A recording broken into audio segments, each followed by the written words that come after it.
Video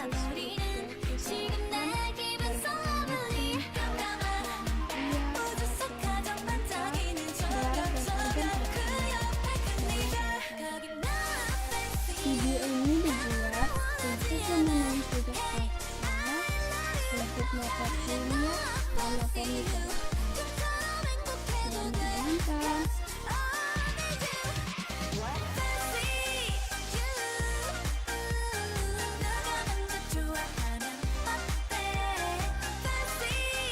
Yang pertama itu perubahan terjadi pada sistem saraf pusat pada olahraga. Sistem saraf pusat berfungsi sebagai mulut, menerima, dan juga merespon ke seluruh kejadian tubuh kita. Sistem saraf pusat yang terdiri dari otak dan tulang akan menerima sinyal dari saraf otak yang akan berfungsi. Hal ini bisa terjadi pada saat kita berolahraga atau pada saat kita melakukan aktivitas di mana pada saat kita berolahraga atau melakukan suatu kegiatan akan terjadinya pengiriman atau penaliran sinyal dari saraf otak dan otak akan mengirimkan sinyal sehingga tubuh akan merasakan suatu respon dari sinyal otak tersebut. Seperti gambar berikut ini, di sini bisa kita lihat bagaimana suatu proses perubahan atau perjalanan sistem saraf pusat sehingga akan terjadi gerakan yang terarah sesuai kehendak. Yang kedua yaitu perubahan terjadi pada sistem saraf tepi pada olahraga.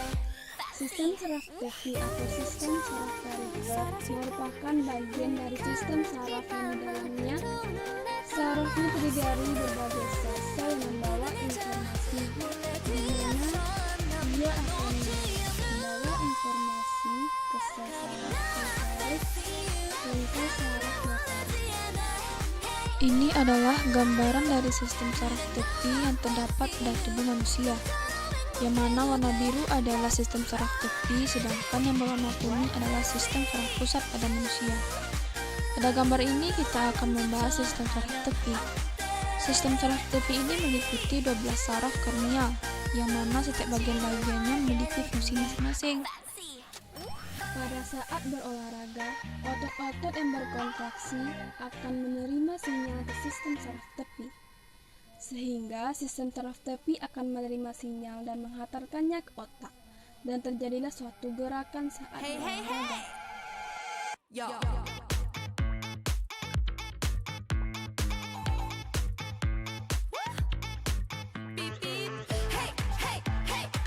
Sistem endokrin merupakan sistem organ yang berperan besar terhadap respons dan adaptasi. Sistem ini bekerja untuk mengatur kecepatan aktivitas kimiawi sel di berbagai jaringan.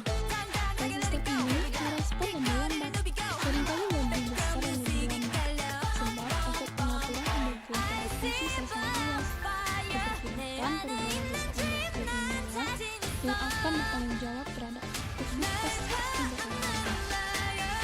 Akibat berolahraga, tubuh membutuhkan energi untuk penyesuaian fungsi tubuh.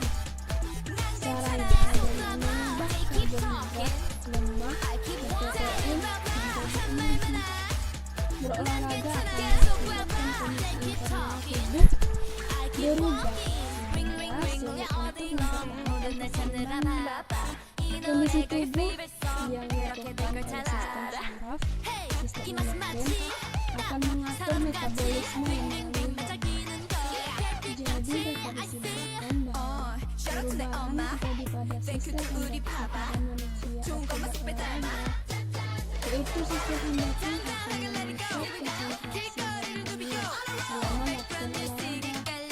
Tidak hanya hormon, namun akan terjadi perubahan peningkatan produksi dan pengurangan gas putih pada tubuh manusia.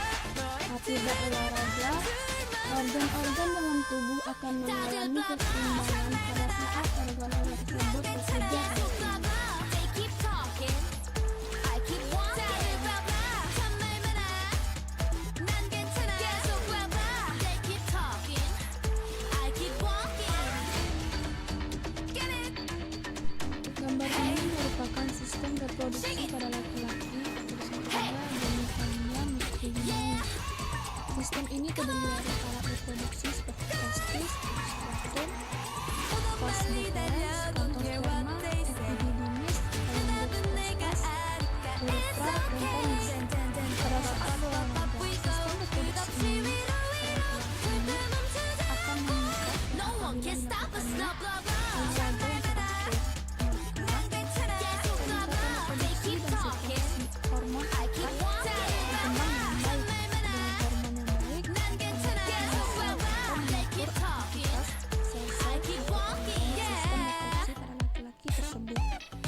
menjadi lebih bersemangat dan terlihat kuat. Olahraga juga dapat menghilangkan ketegangan stres dan ketakutan berlebihan. Dapat mengganggu kenikmatan pada saat berhubungan intim. Gairah seks bertambah berkat aktivitas olahraga yang teratur, sebab dapat meningkatkan kadar hormon testosteron pada laki-laki, sehingga fungsi reproduksi baik internal maupun eksternal akan meningkat. Hormon testosteron ini merangsang produksi sperma, dan dengan adanya olahraga juga dapat menambahkan gairah seksual karena dipengaruhi oleh baiknya hormon testosteron.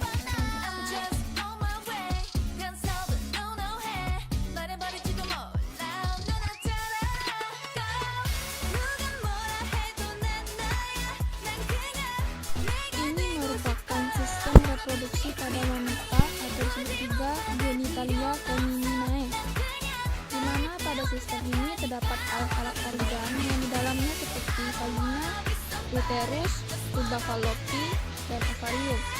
Pada sistem reproduksi pada wanita ini akan menghasilkan hormon estrogen dan progesteron. Olahraga dapat meningkatkan hormon estrogen pada wanita yang berpengaruh pada kemauan seks dan juga dapat menguatkan otot pemula.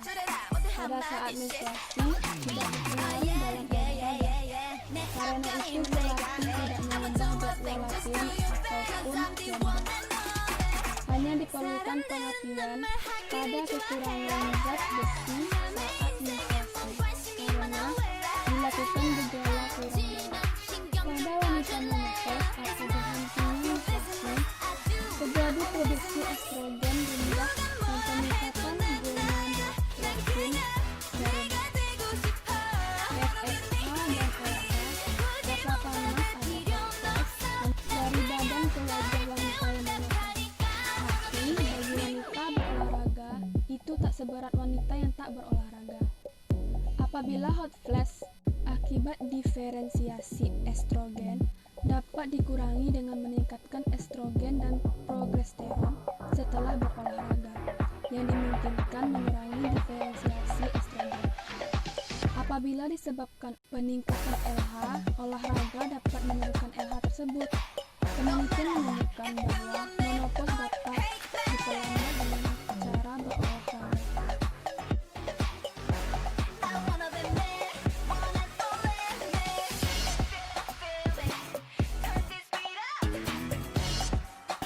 Ini merupakan gambar dari eritrosit atau sel darah merah. Eritrosit memiliki struktur lebih sederhana daripada sel-sel lainnya. Eritrosit hanya sebuah membran yang membungkus hemoglobin, yaitu protein yang terdiri dari 95% protein. Empat sel berarti eritrosit manusia seperti hewan tidak berfungsi. Sel darah merah memiliki beberapa komponen seperti eritrosit, enzim D60, dan hemoglobin.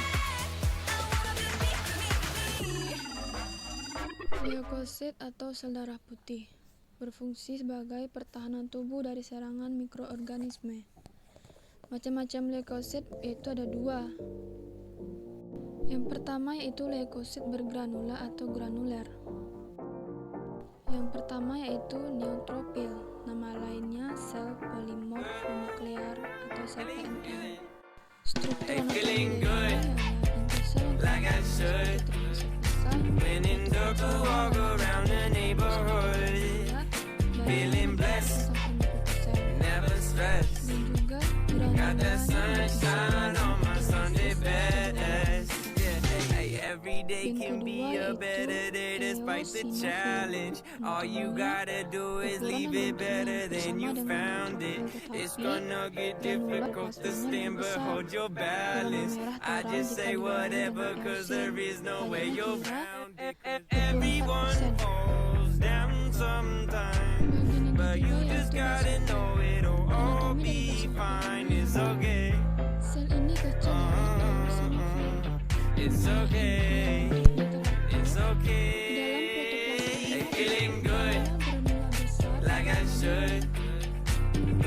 took a walk around the neighborhood, feeling blessed, Bagian yang pertama yaitu never stressed. anatominya. Got that Bentuknya sunshine ada on my Sunday Di dalam bed. sitoplasma Some days tidak you terdapat wake up and glandula nothing dan works, you intinya feel besar. surrounded. Banyaknya Gotta kira-kira give your feet some sekitar 20% gravity to get sampai you 15%. grounded. Keep good things inside your ears just like the waves and sound it. And just say whatever, cause there is no way you're grounded. Everyone falls down sometime, but you just gotta know it'll all be fine. It's okay. Terdapat berbagai macam orang, yaitu sel biru, It's okay. membuat antibodi yang mengikat It's patogen okay. dan membentuk Hey, feeling antibodi. good Kedua yaitu sel T, like I should. pertama CD4, When in took a walk around the neighborhood, koordinir, feeling blessed, pertahanan, menahan never aktivitas stressed. seluler. Got that sunshine on my Sunday best. Hey, feeling good like I should. Sel yang terinfeksi When in took a walk around the neighborhood, sekunder, feeling blessed, sel never pembunuh stressed. alami dapat Got that membunuh sel sunshine on my Sunday best. bahwa dia tidak boleh dibunuh karena telah terinfeksi virus atau telah menjadi sel, yaitu sel kanker. Bagian yang kedua yaitu monosit, yang dikenal sebagai makrofag setelah dia meninggalkan aliran darah serta masuk ke dalam jaringan. Anatomi dari monosit ini yaitu berukuran paling besar di antara sel darah putih lainnya. Protoplasmanya lebar, berwarna biru, abu-abu, mempunyai bintik-bintik sedikit kemerahan. Inti selnya bulat dan panjang, warnanya lembayung muda. Ini merupakan harga normal hitung jenis leukosit, di mana harga normal leukosit itu sekitar 5.000 sampai 10.000 per milimeter. Produksi sel darah putih dimulai dari diferensiasi dini dari sel stem hemopoietik pluripoten. Berbagai tipe sel stem komited membentuk eritrosit dan membentuk leukosit. Pembentukan leukosit terdapat dua tipe, mielositik dan limfositik. Pembentukan leukosit tipe mielositik dimulai dengan sel muda yang berupa mieloblast, progranulocite, granulocite, eosinofil, basofil, neutrofil. Pembentukan leukosit tipe limfositik dimulai dengan sel muda yang berupa limfoblast, agranulocite, limfocite, monoblast, agranulocite, monocite. Yang ketiga yaitu keping darah atau trombosit atau disebut juga platelet. Anatomi dari ini yaitu memiliki bentuk tidak teratur, tidak memiliki inti sel, berukuran sangat kecil, berdiameter 2-4. Harga normal trombosit ini pada manusia yaitu 2.000 sampai 4.000. Nah, ini merupakan proses pembentukan trombosit. Trombosit yang berasal dari sel megakariosit yang pecah menjadi bagian kecil-kecil yang disebut juga platelet atau trombosit. Megakariosit yang berasal dari sel mieloblast yang juga merupakan induk sel dari leukosit. Ini merupakan mekanisme pembekuan darah, yaitu dimulai dari trombosit pecah lalu mengeluarkan trombokinase. Trombokinase lalu masuk ke dalam plasma darah. Plasma darah mengubah protombin menjadi trombin dengan bantuan vitamin K dan Ca2+. Trombin yang terbentuk akan merubah fibrinogen menjadi benang-benang fibrin. Benang-benang fibrin inilah yang akan menyebabkan luka tertutup.